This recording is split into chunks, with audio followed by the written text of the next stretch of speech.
everybody. Good morning, and this what's coming up is very important as it is a new currency.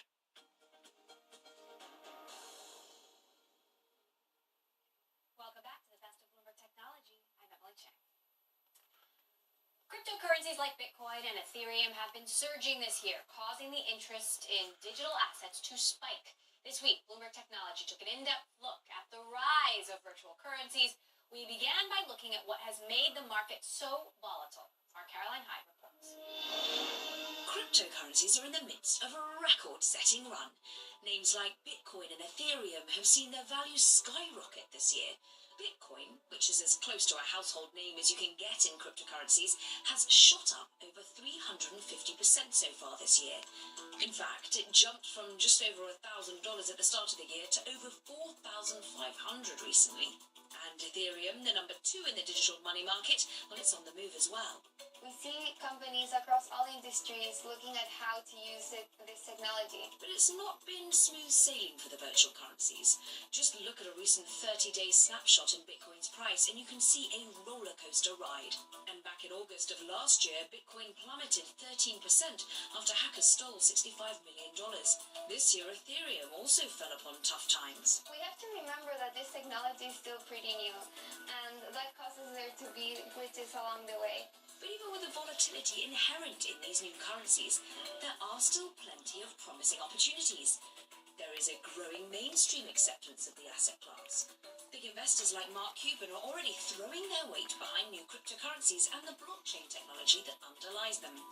We're also starting to see more financial institutions such as Fidelity and even retail investors embrace virtual currencies. And if the SEC approves the first Bitcoin electronically traded fund, it will make it easier for the everyday investor to jump in. Perhaps tempting, given Bitcoin has already soared past the price of gold for the first time this year. But given we're not yet 4 years removed from the infamous Bitcoin crash of 2013, there might be one sure bet you want to make when looking at the future of cryptocurrencies, and that's to buckle up. And Caroline Hyde joins us now live from London, along with our guest host for the hour, Roger McNamee, co-founder of Elevation Partners, a private equity firm that invests in intellectual properties and media and entertainment companies. Roger, great to have you back here on the show. Highs, lows, Bitcoin, are we in a bubble? I would think we probably are. I think it's really important to distinguish between cryptocurrencies and the blockchain technology that comes underneath them. To me, the thing about cryptocurrencies is that they really aren't currencies.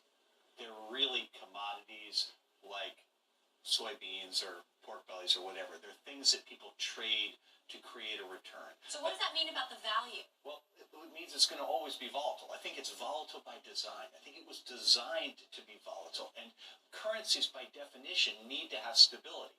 And so if you look at this and you think about it, it's more like trading gold futures or more like trading oil futures. I think those are going to be inherently volatile. Yes, there's something very valuable underneath them, but you wouldn't use gold futures to pay your mortgage or to go to pay your child's college So do you think if you own Bitcoin now, does that have long-term value? I think it's too early to know. I look at this and I go, structurally, these things don't look like they can make the transition to being real currencies, but I'm not sure that matters to the investors who are in them. I think they're just in it for the volatility and the return. And that may well work out as it has recently for a lot of people. But I do think we're not done with the sharp drops. And I do think there are still enormous structural issues. I mean, there are thefts of the various cryptos here, there, and everywhere. And that, I think, is going to continue. And the whole concept of the role of miners and, the fact that these are things adopted primarily by black and gray markets suggests, at least confirms my basic notion here, which is that I think these are far, far, far from mainstream currency options. You mentioned people getting robbed. The number of complaints about Coinbase, the biggest cryptocurrency exchange, has gone from 6 last year to almost 300 this year. And yet, Caroline, we're seeing so much more mainstream acceptance. Give us some of the examples of how we're seeing mainstream investors embrace this. I think that's what's so fascinating, and is indeed it's the likes of Fidelity, one of the biggest money managers. They are mining Bitcoin themselves, and they themselves are also looking to be getting into this as an asset class. We're seeing banks, as Roger was there, clearly distinguishing between the actual cryptocurrency and the blockchain technology, the sort of shared record keeping that underlies it. Banks want to embrace blockchain, the actual technology. 6 banks today joining UBS's project, which is called the Utility Settlement Coin. They're building their own coin. It's going to be available by the end of next year. Why? Blooming To hell. make financial transactions that much easier, clearing, settling. This is why they want to introduce this sort of technology. Wow. Not perhaps as a store of value, as we're seeing Bitcoin suddenly become. I think that's what's so interesting. Interesting. The split in Bitcoin into Bitcoin and Bitcoin Cash is really at the heart of this. Is what is Bitcoin? Does it remain a store of value? Does it become a so-called haven when you see a flight to value, when you see concerns about North Korea, for example, gold shoots up, as does Bitcoin? Or indeed, does it become more of a payment mechanism? Therefore, does the transaction capacity have to scale? And therefore, do we need to start to see improvements in the size of the transactions?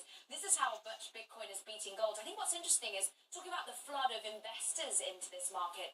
You're for a roller coaster ride, whether you hold the actual cryptocurrency or indeed whether you gain exposure via a fund. Check out my Bloomberg at the moment. I'm going into #BTV if you type it into the Bloomberg, and indeed you can type in 3994. What do you get? A crypto roller coaster. What do you get, Emily?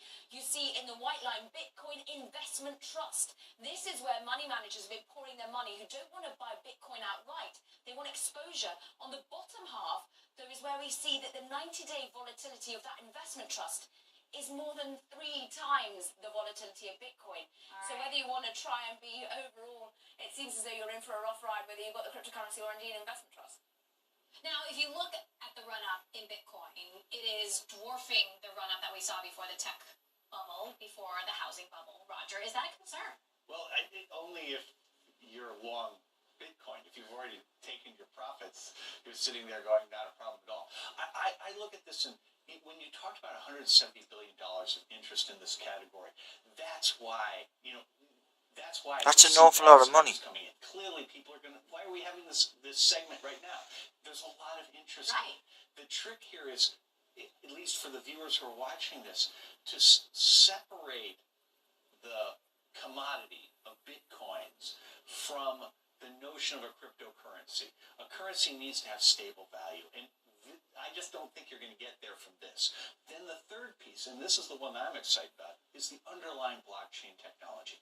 There are a lot of reasons why people would like to be able to do high volume financial and information transactions at a very low cost with privacy and security.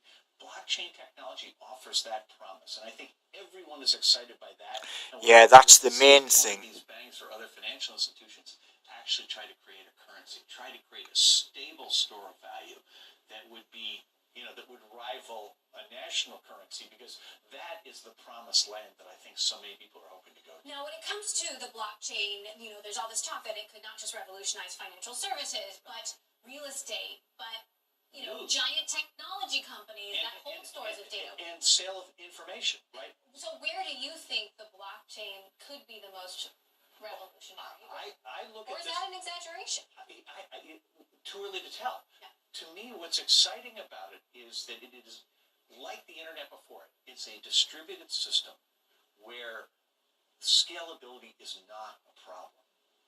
And with the scale of markets you have today, if you can take that off the table as an issue, you can apply it to almost anything.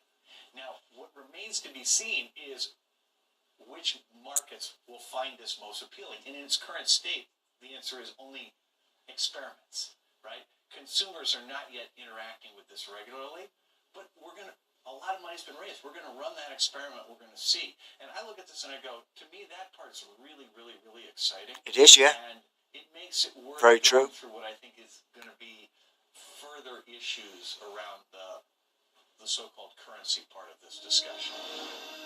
That was Elevation Partners co-founder Roger McNamee.